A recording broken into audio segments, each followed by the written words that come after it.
Levarme la moustache en la camucha. Siento patanilo, mira tacatiki puletica. Siento patanilo, mira tacatiki puletica. Siento patanilo, mira tacatiki puletica. Siento patanilo, mira tacatiki tacatiki. Siento patanilo, mira tacatiki puletica. Siento patanilo, mira tacatiki puletica. Siento patanilo, mira tacatiki puletica. Sani levarme la moustache en la camucha. What's going on? This is your man John Fortune, your host of the Frustrated Fan Sports Show, and today we're going to talk about the massive loss to the Buffalo Bills by the Washington football team. This was one that, Taylor HEINICKIE didn't have his best game, but my question is, did they take his instincts away from him because of the fact that it seems like there was a lot of times where he was just in the pocket and the pocket opened up and he did not run. I wonder how much of that is maybe them telling him, be patient, don't rush, which I understand because of the fact that it wasn't Taylor's best game. But again, you gotta let the guy stay with his instincts sometime. But this was one that we really have to talk about. But first things first, I'm going to run down the keys to the game. And to me, it seems like none of them were met. Key number one, slow the run game. I made that very clear that was something that had to be done. Daron Payne was getting up the field like crazy. I didn't understand. I mean, it got to a point where Zach Moss looked like he just could not be stopped if he was running the ball or catching a pass out of the backfield. This was one game that I did not understand that. Fail on the first key of the game. Key number two, get pressure on Josh Allen. Again, Daron Payne was getting up the field. The fact that they didn't have a linebacker or a safety running in behind him, absolutely bizarre to me. Because again, Daron Payne early in the game was getting pressure up the middle. The fact that this goes to Jack Del Rio. The fact that he didn't think to say, hey, Daron is getting up the middle. Let's get somebody in behind him to make that play. No, he didn't do that. So again, not enough pressure. And this leads into my third key, stop the quick throw passing game. I said that. That's what they did all day today. They basically took the short passing game and or the quick passing game and basically dominated us with it. Again, this made absolutely no sense because you had the opportunity to actually take advantage of this team and you chose to do something else, which leads into my next key that they failed, which is stay away from the zone coverage. As soon as they went to the zone coverage, they got blown up. And I'm talking about, it wasn't like one of those things where it happened during the course of the game. As soon as they went to the zone coverage, Cole Beasley started to make plays. Next thing you know, in fact, their first touchdown was a blown zone coverage. Coverage. That's why I said stay away from it. Against this team, stay away from zone coverage. It wasn't like they couldn't beat a man-on-man. They were actually doing pretty well at the beginning of the game when they were playing man-on-man. Then all of a sudden they went to zone and all of a sudden everything just fell apart. Everything fell apart. Another key that was lost. Double team, the next key. Double team Diggs with hidden coverage. Didn't do it. It was there at first, but guess what? When they switched to that silly zone, next thing you know, guess what? What they were doing to stop Stephon Diggs in the beginning no longer even mattered because at that point, guess what? Everybody was making plays now. Every wide receiver was making plays, even to the point where their tight end got involved. But again, this is why the point of staying away from zone coverage, because the zone coverage they run For some reason, they're like the only team that has these massive holes in the zone coverage, and every team has taken advantage of that. Even last year, we had the same issue last year when Curtis Samuel would find the holes in the zone. So I just don't understand it for the life of me. Next key, get Logan Thomas and Ricky Seals-Jones touches. What?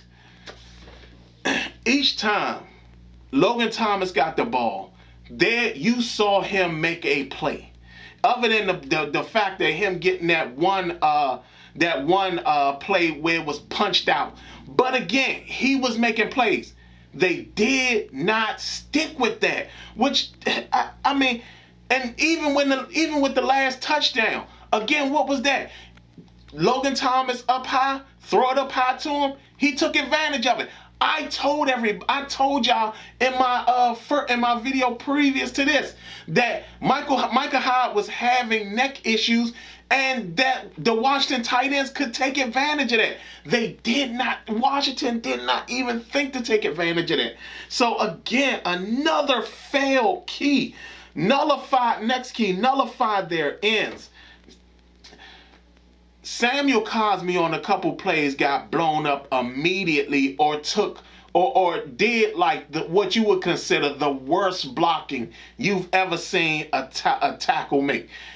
There were points where he was spread out so far that the end basically made the play just because Samuel Cosme wasn't there. They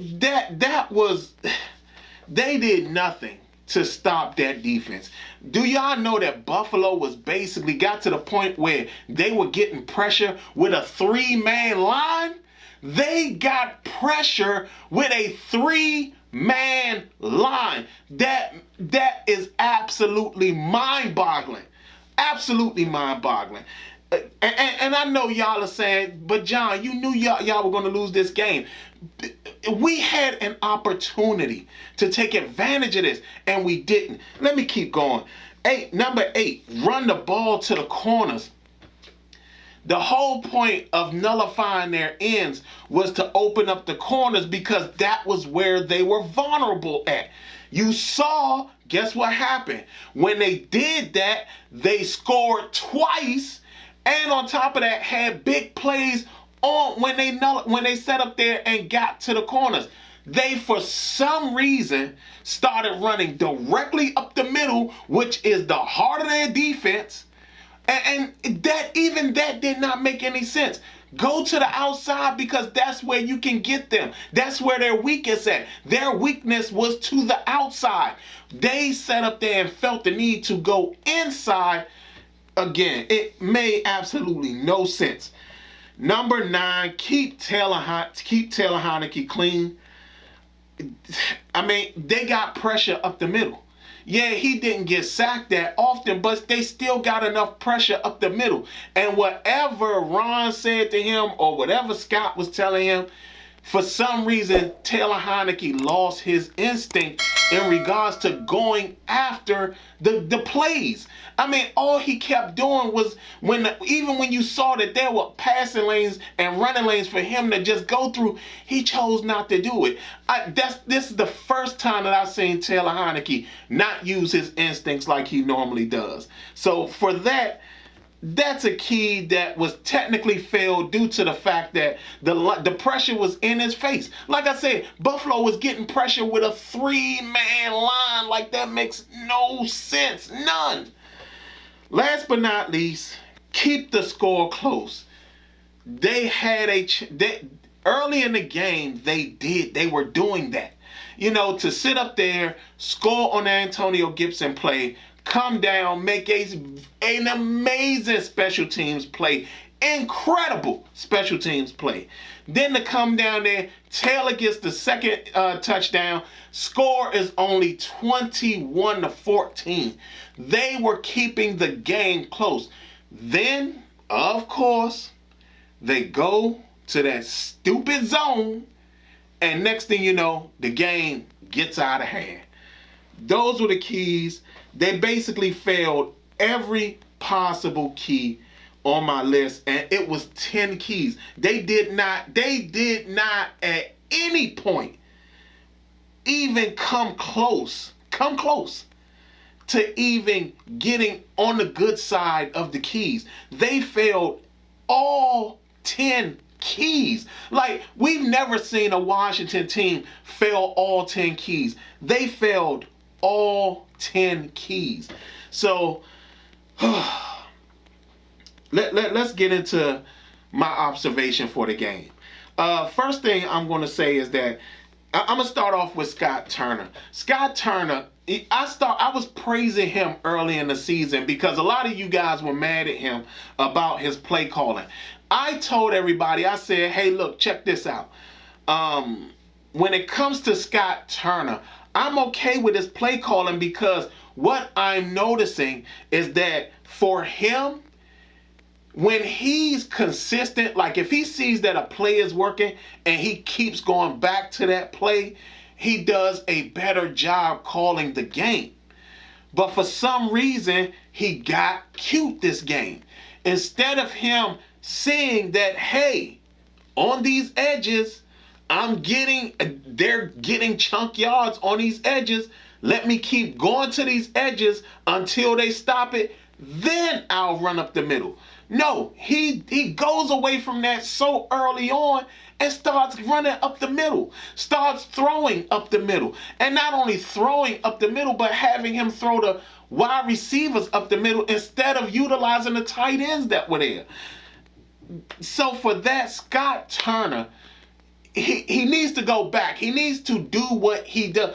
This is something that I said early on but when I gave my coach's evaluation video, I sat up there and said he needs to learn to call plays more consistently. When he sees something working, stick with it until they stop it. He did not do that. He got away from it so early on that he didn't even give himself an opportunity to even get to keep the game close, to even come close to winning the game.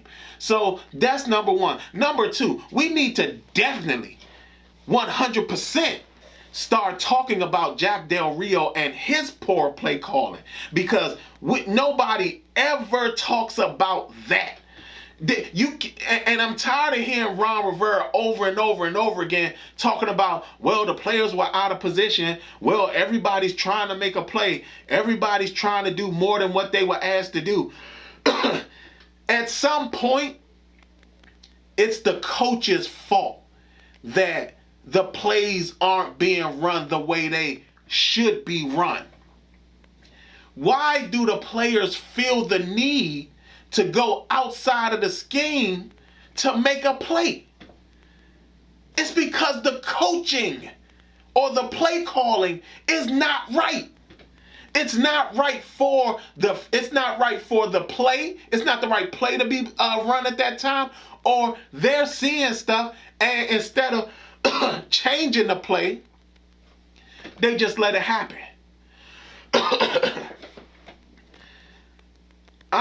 The fact that we're not talking more about Jack Del Rio's poor play calling bothers me, because we should be talking more about that. We should be emphasizing that. We should be stating that, because there's no way you're telling me that even for the slightest of moments that somehow, some way, Jack Del Rio wasn't the cause for all that went on. He went to the zone coverage so quickly. I'm sorry, y'all, that it makes absolutely no sense. I don't understand how we have a team of players that are very good when it comes to playing.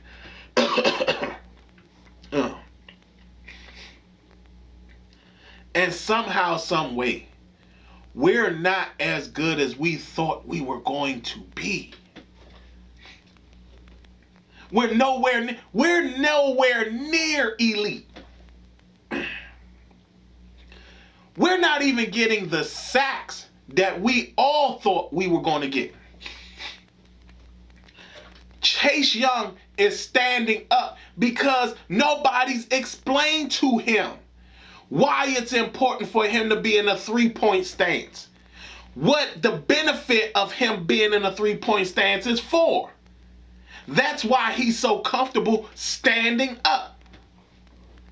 Nobody is sitting there telling Landon Collins, hey, look, dog, your time as a safety is over. Get your butt in the box and you're now a linebacker. Too many times we have let Jack Del Rio just basically do whatever. Nobody criticizes Jack Del Rio like he should be criticized, but I'll do it for you. Jack Del Rio called a terrible defensive game. And to be quite honest, I can see it happening again. It's not these players' fault, because at the end of the day, if the players aren't believing in the calls, it's because the calls don't make any sense. Ron Rivera needs to evaluate Jack Del Rio a little bit more and find out if he's actually the right guy to lead this defense. This is a bad loss. Washington loses 43-21 to the Buffalo Bills in Buffalo. Taylor Heinicke didn't have that good of a game because there was no consistency for him in the game. The pressure was in his face the whole time. He did not play well. I'm not saying he played well, but at the same time, he could have played a lot better if there was some consistent play calling that was involved in the whole thing. They have to recover. They have to recover. This has been your man, John Fortune, and this has been the Frustrated Fan Sports Show.